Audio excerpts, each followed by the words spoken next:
Welcome to Aspire Adda। Hello दोस्तों, क्या आप चाहते हैं कि आप चीजों को सिर्फ पढ़ा ना जाए, उनको याद किया जाए? पूरे का पूरा इंटायर जीएस कैसे याद किया जाए, हिस्ट्री, ज्योग्राफी, पॉलिटी, इकोनॉमी कैसे याद की जाए?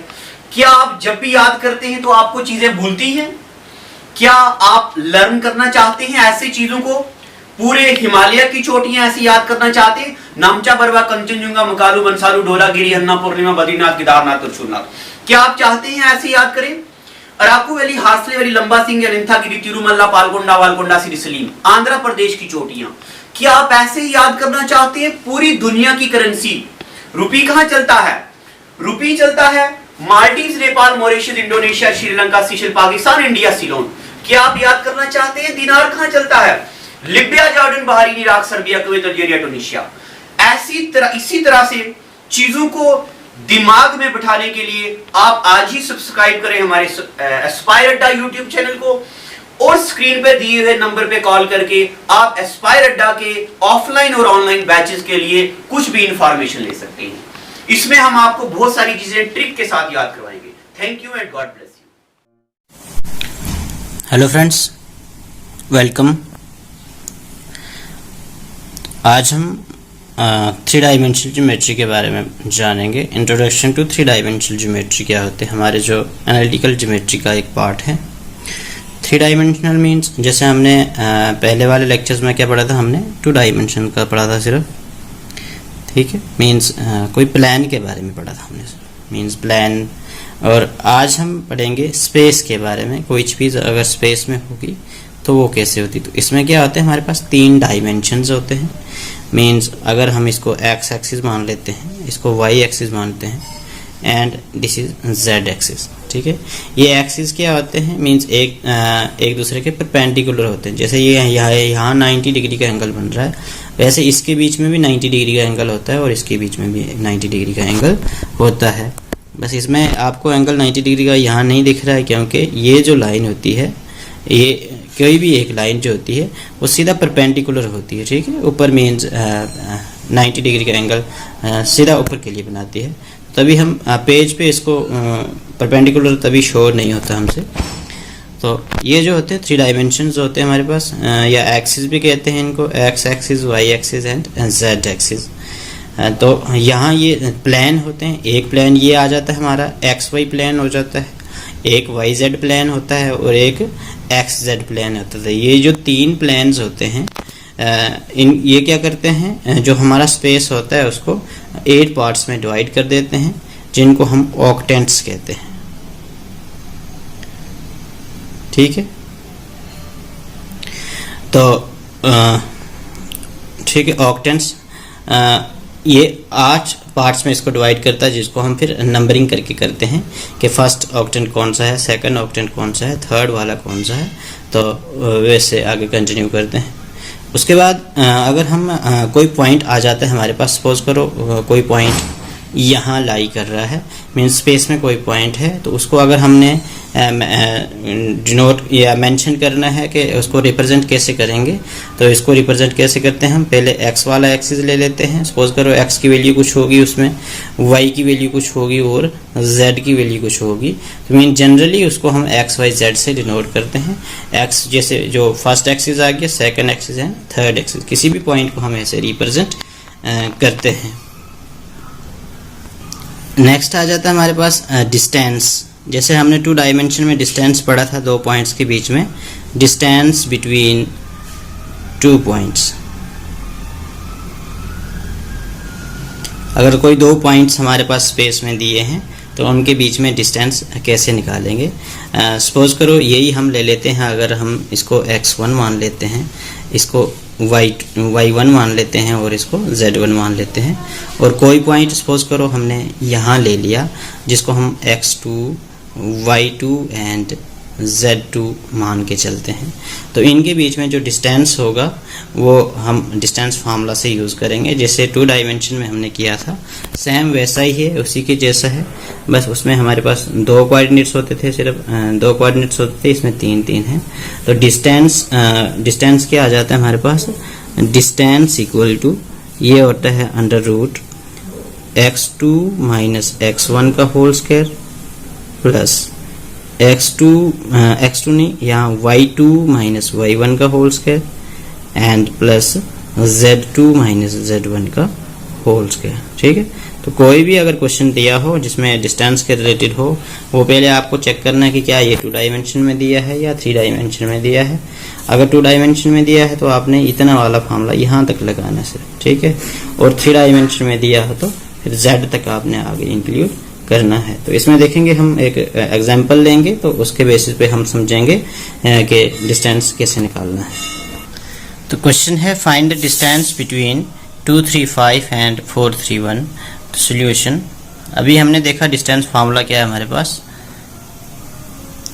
x2 माइनस x1 का whole square plus y2 minus y1 का whole square and plus z2 minus z1 का होल स्क्वायर। तो इसको अगर हम देखें तो x2 हमारा 4 आ रहा है, 4 माइनस 2 का होल स्क्वायर प्लस 3 माइनस 3 का होल स्क्वायर प्लस 1 माइनस 5 का होल स्क्वायर का अंडर। ठीक है, स्क्वायर रूट 4 में से 2 निकाल देंगे, 2 का स्क्वायर प्लस 3 माइनस 3 तो 0 का स्क्वायर प्लस 1 माइनस 5 करेंगे तो माइनस 4 का होल स्क्वायर। और ये कितना हो जाता है, 2 का स्क्वायर 4 हो गया, 0 का स्क्वायर तो 0 हो जाएगा और 4 का स्क्वायर 16 हो जाएगा, 16। ठीक है, तो मीन्स ये आ जाएगा हमारे पास 20। अब आपके पास ऑप्शन पे डिपेंड करता है कि ऑप्शन क्या गिवन है, अदरवाइज हम इसको ब्रेक करके कैसे लिख सकते हैं, 4 मल्टीप्लाई बाई 5। 4 जो है परफेक्ट स्क्वायर है, तो 4 को हम आउटसाइड कर लेंगे तो 2 बनेगा एंड 2 रूट 5 यूनिट्स। ठीक है, ये डिस्टेंस आ गया 2 पॉइंट्स के बीच में। नेक्स्ट अब हम जैसे 2 डायमेंशन में हमने डिस्टेंस फार्मूला के बाद सेक्शन फार्मूला किया था, इसमें भी वही सेम बात है, सेक्शन फार्मूला।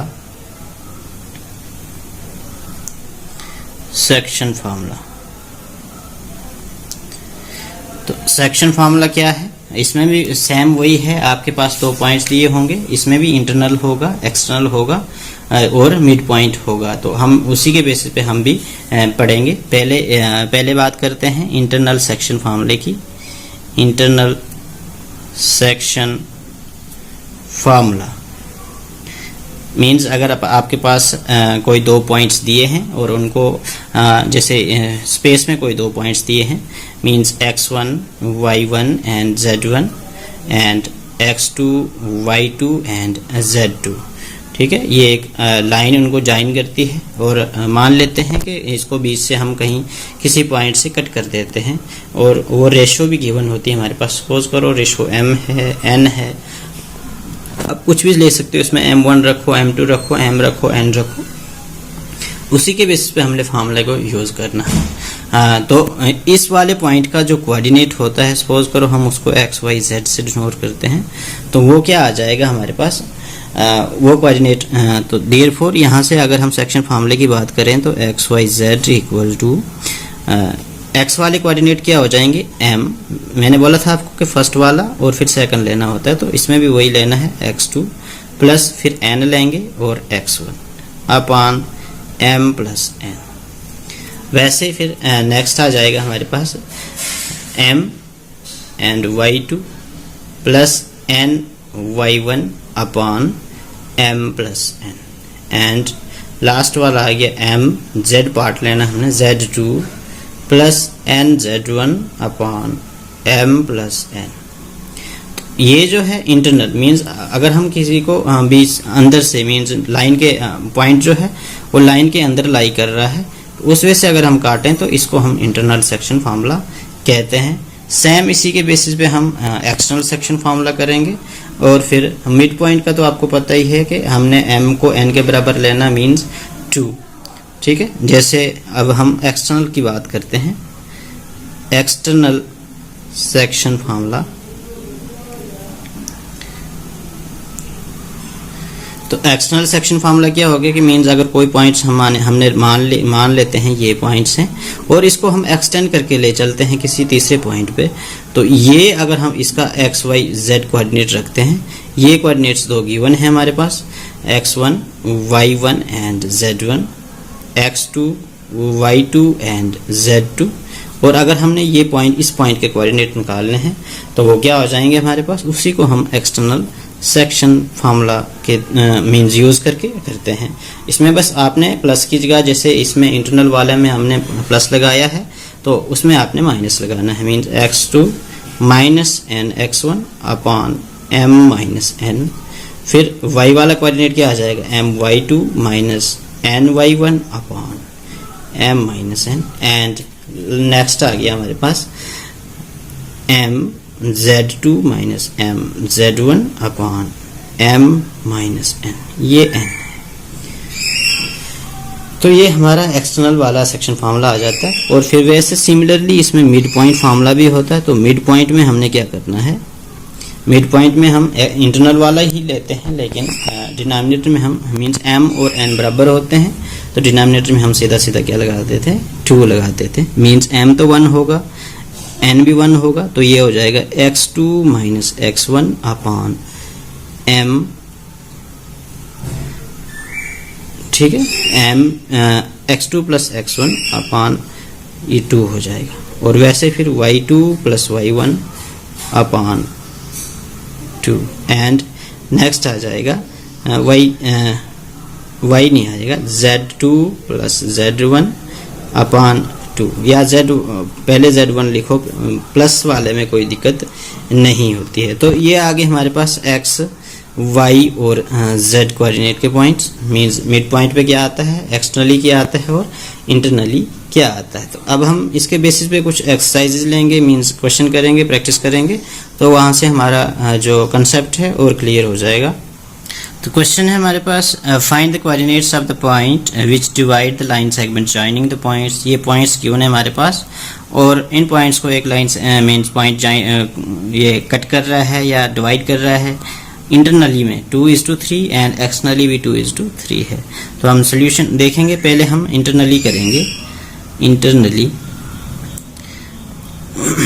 तो सेक्शन फार्मूला हमें क्या बताता है, x y z equal to m x2 plus n x1 upon m plus n। And फिर दूसरा आ जाएगा हमारे पास m y2 plus n y1 upon m plus n। And third one आ जाएगा हमारे पास m z2 plus n z1 upon m plus n। तो ये हमारे पास इंटरनल सेक्शन फार्मूला है। यहाँ से m की रेशो आप कुछ भी ले सकते हो, कोई दिक्कत नहीं है इसमें। अगर m हम 2 ले लेते हैं तो x2 कितना है, m2 हाँ 2 है, तो x2 देखें तो 1 हो जाएगा, प्लस n अगर हम 3 ले लेते हैं तो x1 क्या है, -2 upon m plus n means 2 + 3। And फिर वैसे हमारे पास आ गया 2 इंटू y2 देखें अगर हम तो -4 है, प्लस n देखें तो 3 है, एंड y1 देखें तो y1 भी 3 है अपॉन 2 + 3। एंड नेक्स्ट वाला पॉइंट जो आता है हमारे पास 2 इंटू z2 6 है, प्लस 3 इंटू z1 5 है अपॉन 2 + 3। इसको सॉल्व करेंगे तो 2 1 = 2 प्लस 3 2 -6 हो जाता है अपॉन 5 एंड -8 2 4 8 होता है, प्लस 9 अपॉन 5। और नेक्स्ट वाला जो आ गया 2 6 12 प्लस 15 अपॉन 6। इसको सोल्व करेंगे तो 6 में से 2 अगर करें तो -4 अपॉन 5, फिर 1 अपॉन 5। एंड यहाँ जो होता है 15 और 12 कितना हो गया, 27 27 अपॉन 5। ये जो कोऑर्डिनेट्स आ गया, ठीक है, स्पेस में ये कोऑर्डिनेट जो है ये दो गिवन पॉइंट्स को 2:3 रेशो में डिवाइड करता है। अब हम देखेंगे एक्सटर्नली, दूसरा पार्ट जो दिया है एक्सटर्नली हमने सेक्शन करना है। एक्सटर्नली के केस में क्या होता है हमारे पास x y z equal to m x2 minus n x1 upon m minus n, फिर m y2 minus m n y1 upon m minus n and m z2 minus n z1 upon m minus n। अब देखो इसमें same इसी की तरह है, ऊपर वाले की तरह है, बस आपने प्लस की जगह माइनस लगाना है। तो मीन्स अगर मैं यहाँ से शुरू कर दूँ तो कोई दिक्कत नहीं होनी चाहिए आपको, यहाँ से शॉर्ट से करूँगा मैं। मीन्स 2 प्लस की जगह माइनस आ जाएगा, ठीक है। फिर अपॉन 2 माइनस 3 करना पड़ेगा मुझे, ठीक है, माइनस है वैसे कॉमा आ जाएगा, फिर 2 minus 4 minus 8 and minus 9 upon 2 minus 3 and फिर आ गया 12 माइनस 15 अपॉन 2 माइनस 3। तो यहाँ से देखें अगर हम तो माइनस माइनस प्लस हो जाता है, 6 और 2 कितना हो गया 8 upon minus 1 and minus 17 upon minus 1 and यहाँ देखें तो माइनस 3 अपॉन माइनस 1, ठीक है। माइनस 1 डिनोमिनेटर में है तो ये मीन्स माइनस 8 हो जाएगा, या 17 हो जाएगा एंड वो कितना हो जाएगा 3 हो जाएगा। तो ये जो कोऑर्डिनेट हमारे पास आ गया, ये इस लाइन को या जो लाइन सेगमेंट थी हमारे पास स्पेस में जो बन रही थी उसको 2:3 में लेकिन एक्सटर्नल लेके, ठीक है। मीन्स 2 पार्ट्स अगर वो रख लेते हैं तो 3 पार्ट्स पे जाके ये यहाँ इस पॉइंट पे जाके कट करेगी, मीन्स वहाँ उस पॉइंट पे वो लाई करेगी। तो ये था आपका इंटरनल और एक्सटर्नल सेक्शन फार्मूला। नेक्स्ट है हमारे पास अगर कोई ट्राइंगल हो जाए, जैसे कोई ट्राइंगल है अगर स्पेस में, सपोज करो ये ट्राइंगल है, तो अगर इसके हमने मिड पॉइंट निकालना है जिसको हम सेंट्रॉइड भी कहते हैं, ठीक है, जो मीन्स मिड पॉइंट को ज्वाइन करके जो ट्राइंगल बनता है उसको हम सेंट्रॉइड कहते हैं। तो अगर ये पॉइंट निकालने हमें तो कैसे निकालने होते हैं, सपोज करो हमारे पास ये x1 है, y1 है एंड z1 है, x2 y2 and z2 and x3 y3 and z3, ठीक है। अगर ये पॉइंट्स हमने निकालने होते हैं जिसको हम क्या कहते हैं सेंट्रॉइड ऑफ कोऑर्डिनेट्स या कोऑर्डिनेट्स ऑफ सेंट्रॉइड। तो कोऑर्डिनेट्स ऑफ सेंट्रॉइड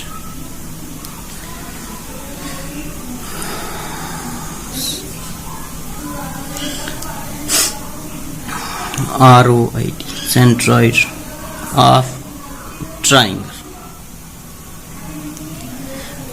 तो इनको कैसे करते हैं, ये सिंपली हमारे पास क्या होते हैं means x1 plus x2 plus x3 करते हैं अपॉन 2 से डिवाइड कर देते हैं, ठीक है। और फिर वैसे ही y1 plus y2 plus y3 upon 3 means ये जो मिड पॉइंट आ रहा है यहाँ पे। एंड नेक्स्ट फिर आ जाएगा हमारे पास z1 plus z2 plus z3 upon 3। तो ये कोऑर्डिनेट्स जो होते हैं ये सेंट्रॉइड के कोऑर्डिनेट्स होते हैं, ठीक है। इसी के बेस पे आपको अगर क्वेश्चन आ जाए तो आपको इजीली सॉल्व करना आ जाना चाहिए। अगर आपके पास 3 कोऑर्डिनेट्स दिए हैं बस उनको ऐड करके और 3 से डिवाइड करना है, ठीक है, डिवाइडेड बाई 3। तो नेक्स्ट हमारा जो टॉपिक है direction cosines and direction ratio of A line क्या होता है। जैसे हम कोई भी स्पेस ले लें अगर हम, ठीक है, और इसमें कोई लाइन पास होती है, सपोज करो यहाँ से एक लाइन ड्रॉ करते हैं हम जिसको हम L से डिनोट करेंगे फिलहाल, ठीक है। ये हमारा y axis, x axis and z axis हो गया।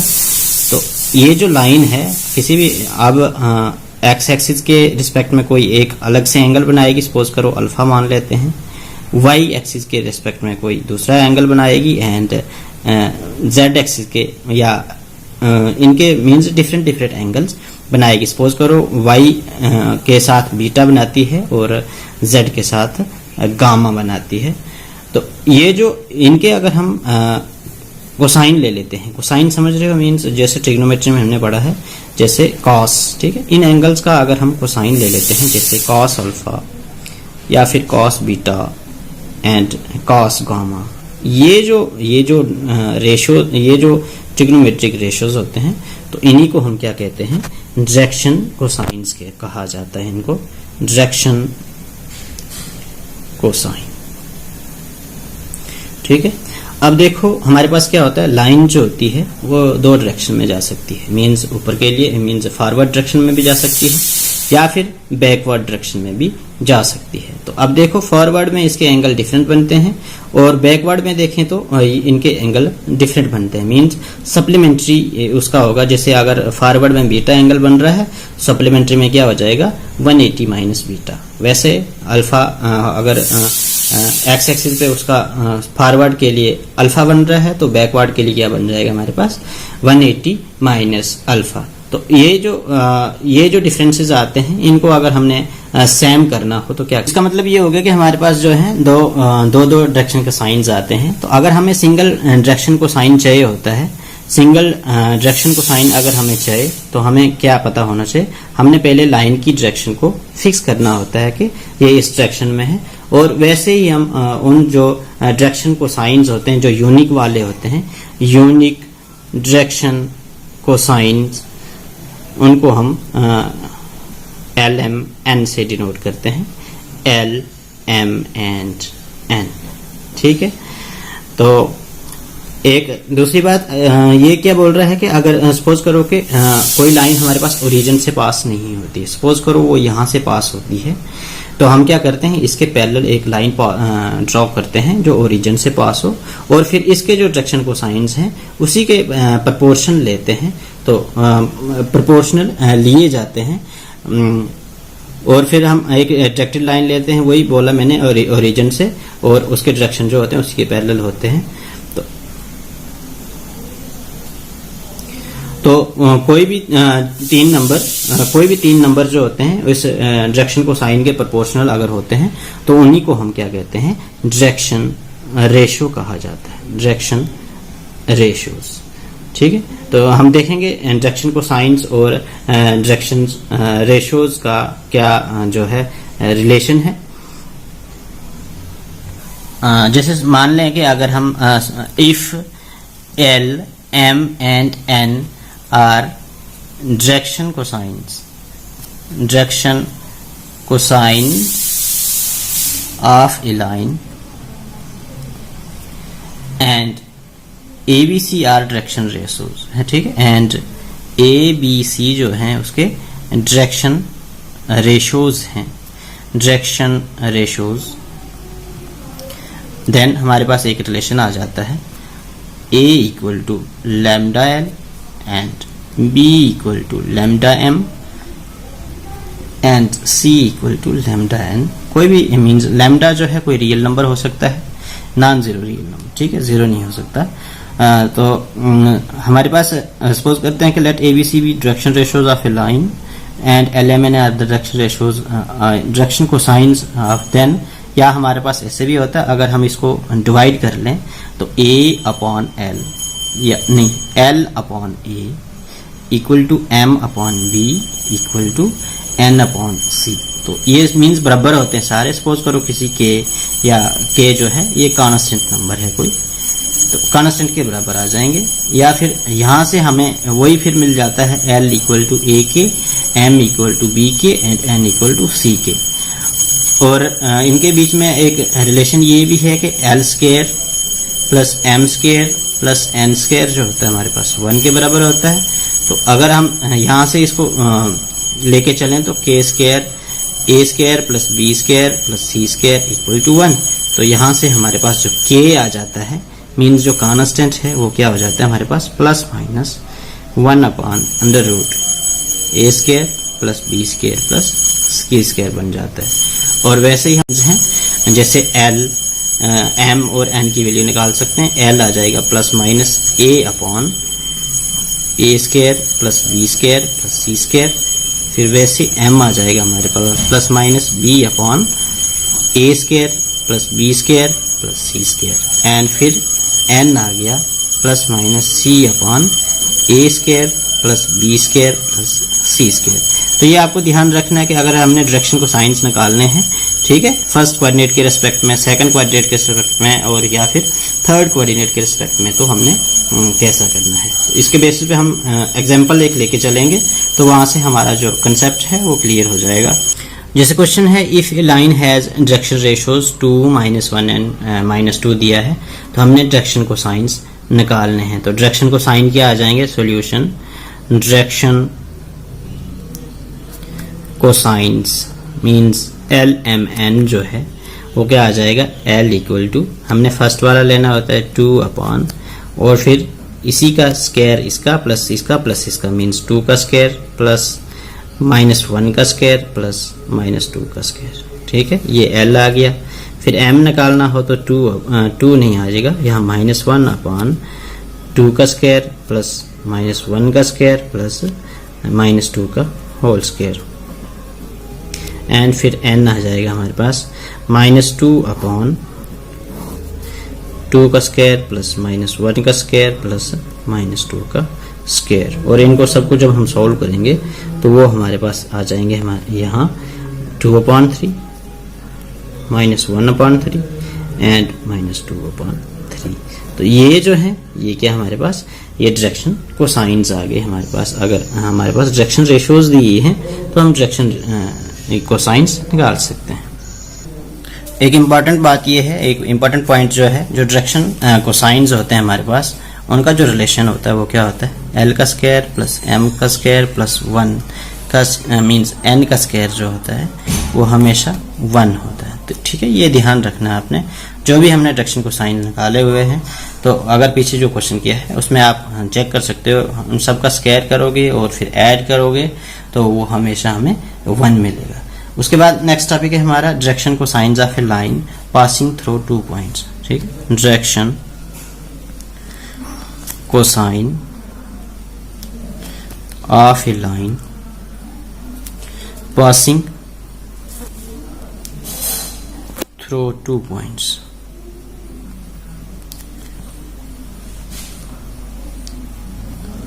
दो पॉइंट्स के बीच में अगर कोई लाइन जा रही है हमारे पास, तो उनका जो डायरेक्शन कोसाइंस है वो क्या होते हैं। तो मान लें कोई 2 पॉइंट है हमारे पास, ये है, सपोज करो ये P है, ये Q है, और पॉइंट्स दिए हैं x1, y1 and z1, and इसमें है x2, y2 एंड z2। तो ये लाइन सेगमेंट जा रही है। तो अगर हमने डायरेक्शन को साइंस निकालने हो तो डायरेक्शन को साइंस क्या हो जाते हैं, डायरेक्शन को साइंस इक्वल टू, ये क्या हो जाएंगे हमारे पास, x2 minus x1 upon PQ, PQ mean distance, ठीक है, एंड फिर नेक्स्ट आ जाएगा y2 minus y1 upon PQ and z2 minus z1 upon PQ, ठीक है। ये ध्यान रखना है आपने, वियर PQ अभी हमने पीछे पढ़ा, डिस्टेंस फार्मूला क्या है हमारे पास, x2 माइनस x1 का whole square plus y2 minus y1 का whole square and plus z2 minus z1 का होल स्क्वायर, ठीक है। तो इसी के बेसिस पे हम एक एग्जांपल्स लेंगे और वहाँ से हमारा जो है डाउट या जो भी इसमें होगा हमारी, तो वो क्लियर हो जाएगा। जैसे एक एग्जांपल क्वेश्चन है find the direction cosines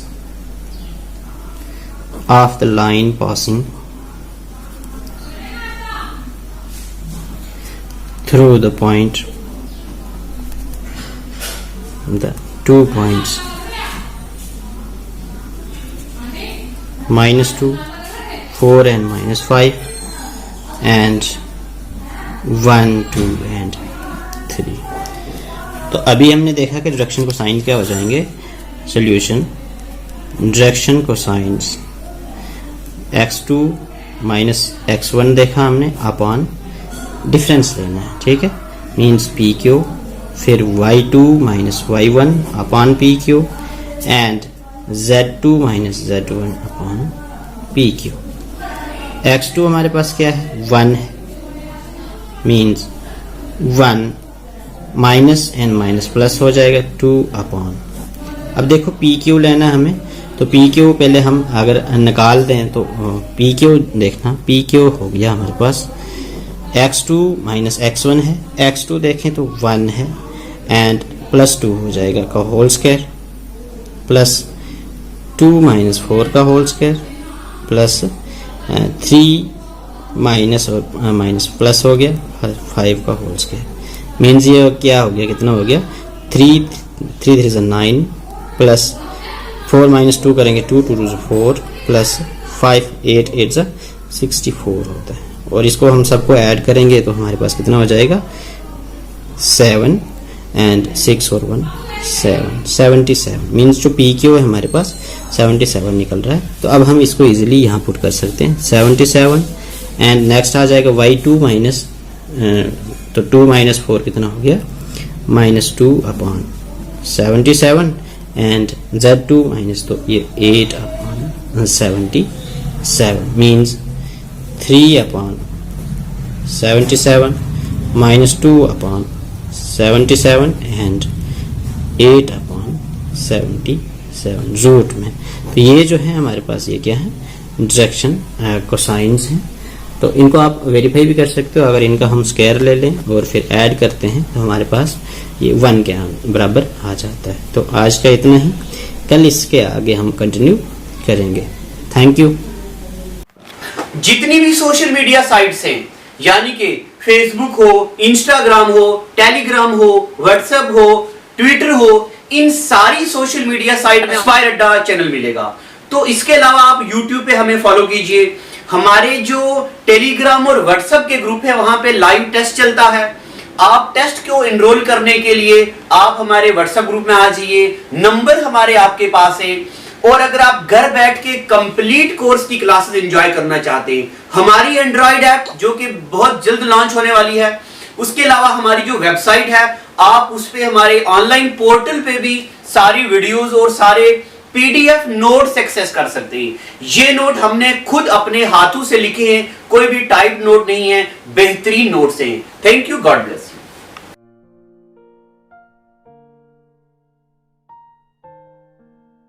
Well, it is hard time for all of us. Due to coronavirus, we have break the situation as earlier it was.